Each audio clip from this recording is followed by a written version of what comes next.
আসসালামু আলাইকুম and hello everyone, আপনাদের সবাইকে ওয়েলকাম জানাচ্ছি। আমি প্রীতম। তো ভাবছিলাম এই বিষয়টা নিয়ে কোনো কথা বলবো না, কোনো কমেন্ট পাস করব না, কিন্তু কিছু কিছু সমর্থকরা মনে করছে চুপ আছি এর মানে দুর্বল, হেরে গেছি এই জন্য চুপ করে আছি। তো তাদের জন্যই আজকের এই ভিডিওটা। তো বেসিকলি ফিফা যেটা হয়েছে, আর্জেন্টিনা ফাইনাল পর্যন্ত খেলছে, স্পেনের কাছে হেরে গেছে, অল অফ দিস, হ্যাঁ সব কিছু নিয়ে আমার একটু মন খারাপ ছিল আর্জেন্টিনা হেরে গেছে এটা নিয়ে। কিন্তু এক দলের সমর্থক যারা রাউন্ড অফ 16 থেকে বের হয়ে গেছে, বাদ পড়ে গেছে, তারা আমাদেরকে নিয়ে ট্রল করতেছে। মানে কি বলবো, আমার কিছু বলার মতো কোনো ভাষা নেই, কত পরিমাণ নির্লজ্জ হলে এই কাজগুলো তারা করে। প্রথমত, আমরা 2022-এ ওয়ার্ল্ড কাপ চ্যাম্পিয়ন ছিলাম। সেকেন্ড অফ অল, আমরা এবারে রানার্স আপ, আর তোমরা রাউন্ড অফ 16 থেকে বাদ পড়ছো, তোমরা আমাদেরকে নিয়ে ট্রল করতেছো। সিরিয়াসলি কথায় আসি, তোমরা যে এত উল্লাস করতেছো, বিজয়ের উল্লাস করতেছো, ভাই তোমরা জিতছো নাকি তোমরা আমাদেরকে হারাইছো? জিতছে স্পেন, হারাইছে স্পেন, কিন্তু বিজয়ের উল্লাস আমি দেখতেছি সব ব্রাজিল ফ্যানদের মধ্যে।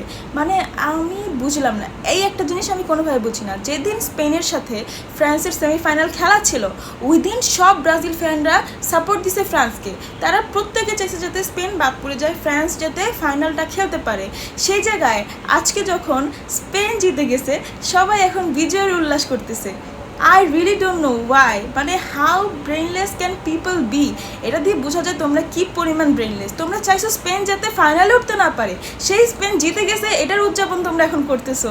ভাই তোমাদের মতো হিপোক্রিট সাপোর্টার আমি অন্য কোনো দলের দেখি নেই। হ্যাঁ, সবার কথা বলবো না, কিন্তু বলবো না যে কিছু সাপোর্টার, বলবো ম্যাক্সিমাম অ্যামাউন্ট অফ সাপোর্টারই হচ্ছে এই পরিমাণ হিপোক্রিট, যে ফাইনালে সেমিফাইনালে সাপোর্ট দিছে ফ্রান্সকে, অ্যান্ড যখন স্পেন জিতে গেছে এখন স্পেনের বিজয় উদযাপন করতেছে। কি পরিমাণ হিপোক্রিট একটা দলের সাপোর্টার হতে পারে, এটাই আমি চিন্তা করতেছি।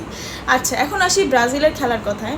ব্রাজিল যেদিন নরওয়ের সাথে হেরে গেল, আমি ওই দিন খেলা দেখিনি, আমি রাতে ঘুমাই গেছি, সকালবেলা উঠে হচ্ছে আমি খেলা দেখলাম রেজাল্টটা, যে নরওয়ের বিপক্ষে ব্রাজিল হেরে গেছে। তো নেইমার যখন কান্না করতেছিল দেখে আমার লিটারেলি এত খারাপ লাগতেছিল বেচারার কান্না দেখে। আমি ফিল করতেছিলাম যে আসলে কষ্টটা বুঝতে পারতেছি, কারণ অনেক ভালো একটা player and he deserves more, right? আমি এটা বিশ্বাস করি যে ও আরও ভালো ডিজার্ভ করে, কিন্তু ভাগ্য সে বেশিরভাগ সময় খেলতে পারে না, ইনজুর হয়ে থাকে, এই জন্য আসলে ওই রকম অ্যাচিভমেন্ট তার নাই। যাই হোক, এটা তার শেষ সুযোগ হয়তো ছিল, যেটা শুনছি যে এটাই শেষ বিশ্বকাপ ছিল নেইমারের, সেটাও সে কাজে লাগাতে পারে নাই, সে কিছু করতে পারেনি। তো এটা নিয়ে ইভেন আমি নিজেই, আমার কাছে খারাপ লাগছে। তারপরে আমি ভাবতেছিলাম যে এক্সট্রা টাইমটা দেওয়া উচিত ছিল, আর একটু খেলার সুযোগ নেইমারকে দেওয়া উচিত ছিল, তাহলে হয়তো বা রেজাল্টটা অন্য কিছু হতে পারতো।